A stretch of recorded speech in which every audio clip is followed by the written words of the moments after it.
Saludos cordiales desde México. En esta ocasión vamos a recapitular la redacción científica. Si bien ya hemos avanzado con diversos materiales al respecto, es importante seguir dando precisión con algunos otros elementos que nos puedan ser de gran ayuda y apoyo para los trabajos que nos corresponden. Tenemos entonces que si recapitulamos los tipos de redacción, debemos discernir en que la redacción académico-científica es un tipo especial y diferente a todos los anteriores. La finalidad de la redacción científica sabemos todos que consiste en comunicar resultados de una investigación, para lo cual tendremos algunas reglas que serán cruciales en el uso de nuestra escritura científica. Vamos a retomar dos cualidades más a las anteriormente estudiadas. Estas cualidades consisten en la variedad. ¿A qué se refiere? La variedad en el uso de palabras y en el uso de construcciones para el discurso científico. Variedad que implique una amplitud del léxico y demasiados vocablos que puedan darle profundidad a lo que deseamos comunicar. Formalidad en el apego de un lenguaje propio del contexto académico en el que corresponda dicha investigación a comunicar. Es así que el uso de varias palabras adecuadas y que sean demostración del intelecto y conocimiento del investigador se consoliden con la formalidad de este lenguaje propio del campo de estudio. Para avanzar en la redacción científica, vamos a hacer un abordaje a partir de algunas reglas. La primera de ellas es la sintaxis, que todos sabemos es la parte de la gramática que se encarga del orden en la escritura de las oraciones y del orden y secuencia de las ideas en dichas oraciones. ¿Para qué orden y secuencia? Pues precisamente para facilitar la lectura. Hay que seguir pensando en el consumidor de nuestra producción científica. La sintaxis también nos ayuda a que se guarde este orden y secuencia si utilizamos más comúnmente el punto y seguido para tener oraciones cortas que sean reflejo de precisión de lo que deseamos comunicar. La segunda regla se refiere a la cohesión. ¿Qué es la cohesión textual? Es el sentido del párrafo. ¿Esto cómo se logra? Cuidando el número de oraciones dentro del párrafo. Un párrafo breve tiene 3 oraciones. Un párrafo amplio tiene hasta 10 oraciones. ¿Cuál es el riesgo de contener demasiadas oraciones en un párrafo? Pues que se pierden las ideas. Tampoco hay que abusar de la brevedad, pero tampoco hay que abusar de la extensión en el entendido de un abundante discurso. Lo primordial son las ideas. La primera oración dentro de un párrafo es la idea introductoria. Ya la hemos llamado idea matriz en otros materiales de este seminario. Pues es aquí donde esta idea introductoria se verá complementada con otras oraciones cortas si así es la necesidad y secuencia para darle sentido al párrafo. Es entonces en donde debemos precisar el concepto o regla de la cohesión textual para dar sentido al párrafo. La tercera regla, y de todos conocida, es la del uso de conectores. Estos conectores precisamente para establecer relaciones semánticas. Podemos tener diversos tipos de conectores, de secuencia, de razón, de contraste, de resultados o de énfasis. Cabe señalar algunos ejemplos de secuencia cuando escribimos en primer lugar, en segundo lugar, posteriormente. De razón, cuando escribimos el por qué o para qué. De contraste, cuando comúnmente utilizamos sin embargo o en comparación.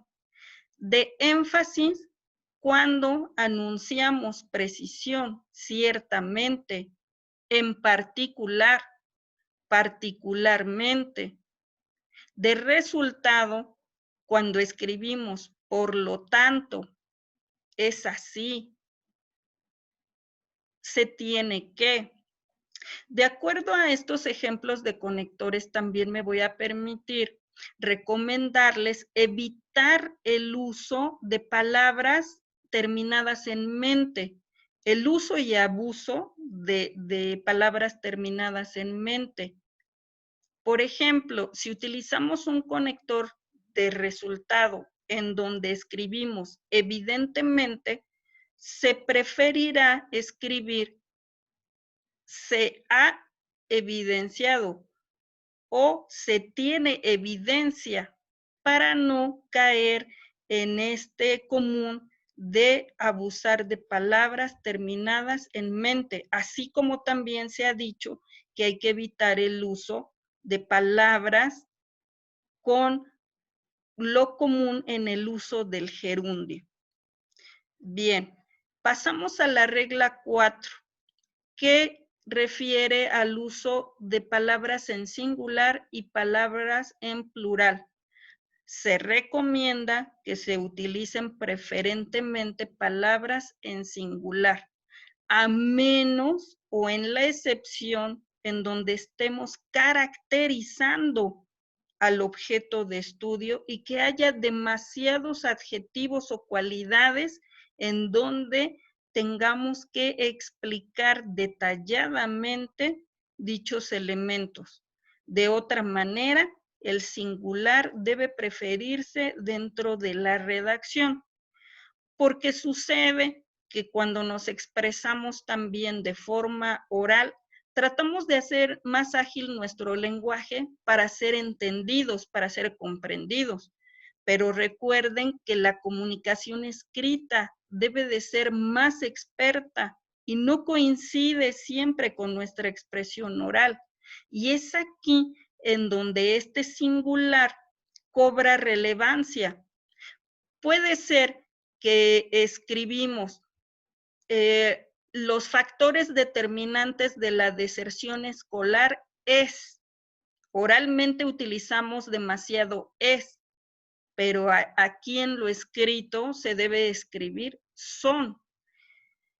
Puede suceder también que este singular nos lleve a reflexionar y regresar en apoyo a la sintaxis, en donde ese orden debe de mostrar la claridad en la idea. ¿Qué pasa si, por ejemplo, escribo, duró 3 años el experimento? El orden adecuado debe ser qué o quién. Es así que la redacción correcta debiera quedar, el experimento duró 3 años. Pero si hacemos uso también de la cualidad de variedad y formalidad, estaríamos escribiendo, el experimento tuvo un alcance temporal longitudinal de 3 años. Cuidamos entonces esta combinación de reglas para adquirir esa formalidad en la redacción científica. Bien, pasamos a una regla esencial, el uso de signos de puntuación. Entendemos como signos básicos de puntuación la coma, el punto y coma, el punto y seguido, los 2 puntos básicos, para poder establecer así esa cohesión textual que buscamos. El ejemplo de párrafo que está en esta diapositiva carece de signos de puntuación. Les pido hagan una lectura breve de este párrafo para poder pensar qué signos y en qué puntos colocarlos. Tendríamos nosotros de base la idea errónea que me ha sucedido con algunos colegas en donde con un ejercicio similar les pido colocar signos de puntuación. Una maestra en un momento dado decía, esto se arregla si lo leo en voz alta y en donde me haga falta la respiración, ahí voy a colocar el signo de puntuación. Eso no es adecuado, no depende de la respiración, depende del énfasis en la idea que adecuadamente debemos comunicar. Es así que en la siguiente diapositiva aparece este mismo párrafo, pero ya con el uso de signos de puntuación. Es correcto escribir para lograr un óptimo aprovechamiento escolar y nivel académico, coma, por parte de los estudiantes de nivel superior, punto y coma, porque ya utilicé dos ideas introductorias y no debo repetir la coma. ¿Para qué? Para poder terminar esta oración con un punto y seguido. Si lo leemos en silencio y si lo leemos en voz alta, lo más importante es que las ideas queden ordenadas en nuestra mente. Es así entonces que la oración que cierra el párrafo, perdón, queda más breve, pero también requiere de comas. ¿Por qué requiere de dos comas y no de coma y punto y coma? Porque todo depende de la idea. En esta última oración se habla de tres elementos, que son los objetivos, estrategias y forma de evaluación. Es por eso que como son factores, elementos o detalles de esa planificación de clase, se llevan varias comas simples y terminamos con el punto y seguido. Tenemos otro ejemplo de párrafo que también carece de signos de puntuación. Este es un párrafo más extenso porque también pretendo que con él analicemos elementos de las reglas anteriores. Este párrafo comienza enunciando, lo anterior es una práctica común, pero ¿qué es lo anterior? Podríamos decir, no tiene precisión, que es una cualidad necesaria en un artículo científico. Si este párrafo lo enlazamos al que analizamos en la diapositiva pasada, entonces sí tendrá sentido escribir lo anterior, que es la planificación de clase. Pero si es un párrafo aislado, entonces carece de precisión nuestro discurso. Podemos observar también el uso indiscriminado del plural, en donde está cartas descriptivas, planeaciones didácticas o planes de clase. Hay errores de escritura por el abuso del plural. Observamos también la presencia de un conector, como sin embargo, es muy necesario decidir qué signos de puntuación va a tener el sin embargo. Hay errores de escritura al final de este párrafo en donde se habla de tres cosas a la vez, cuatro cosas a la vez al cerrar con plan de estudios y un uso incorrecto de plural, como ya se analizaba en una de las reglas. La siguiente diapositiva pretende mostrar un uso más adecuado, un uso correcto de los signos de puntuación para poder enfatizar las ideas, pero también una mejor escritura de las palabras sin abusar del plural. Es así que queda lo anterior, coma, es una práctica común que puede ser aplicada en formatos preestablecidos por las propias instituciones. Observen ustedes que usé el coma seguido del punto y coma, tales como se utilizan los dos puntos y seguido cuando anunciamos algo importante.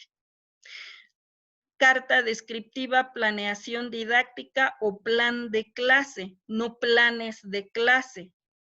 Decíamos, es aquí en donde se nota una adecuada idea y presentación de la misma sin abuso del plural. Punto y seguido, sin embargo, punto y coma. Después de que escriban este conector es necesario el punto y coma. Alguien podría decir, en lugar de punto y seguido, antes de sin embargo, una coma. Sería válido, pero recuerden darle cohesión y sintaxis a la primera oración para poder continuar con las ideas necesarias que complementan el párrafo. Por eso fue necesario el punto y seguido. Reitero, sin embargo, punto y coma, el problema de investigación radica, coma, en que se ha encontrado evidencia dentro de la rama de ingeniería, punto y coma, volvemos a la idea de coma y después utilizar punto y coma, que la planificación no contempla el desarrollo de competencias. Aquí me permito también recordar que el párrafo incorrecto utilizaba demasiados que, cuando en este párrafo correcto solo se está utilizando que una sola vez. Y para cerrar esta oración, si recuerdan, el párrafo anterior decía plan de estudios. De nueva cuenta, hay que fijarnos muy bien en el singular y en el plural. Es así que son breves los ejemplos. Tendremos otras oportunidades de dialogar, de comentar, de revisar la redacción científica que ustedes lleven en su producción. Quiero terminar en esta oportunidad con los siguientes señalamientos para redactar. Nuestro primer borrador con ideas principales para enfatizar la sintaxis, la cohesión, escritas de manera lo más breve posible. Revisar, esto debe ser en continuo. Y revisar para reformular, tal así como lo hicimos brevemente en los ejemplos de las diapositivas anteriores. Revisar y si no dejar pasar un tiempo para reformular la idea con el mejor uso de los signos de puntuación.